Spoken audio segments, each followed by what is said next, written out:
Hi everyone, ഞാൻ ഇന്ന് തയ്യാറാക്കാൻ പോകുന്നത് സ്പെഷ്യൽ ദോശയാണ്.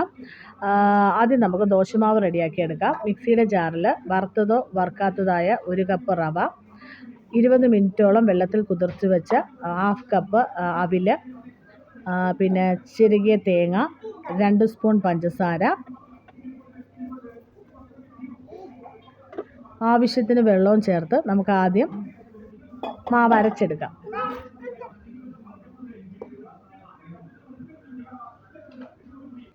അങ്ങനെ നമ്മുടെ മാവ് റെഡിയായിട്ടുണ്ട്.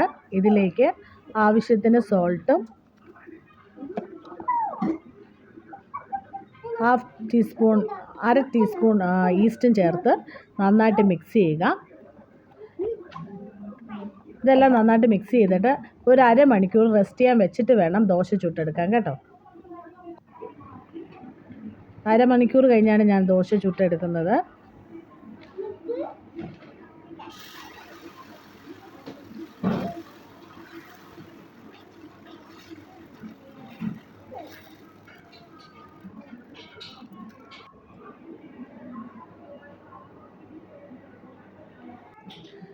വേറെ ഒരു കറിയില്ലെങ്കിലും വെറുതെ കഴിക്കാൻ ഗൈസ് നല്ല ടേസ്റ്റാണ് കേട്ടോ.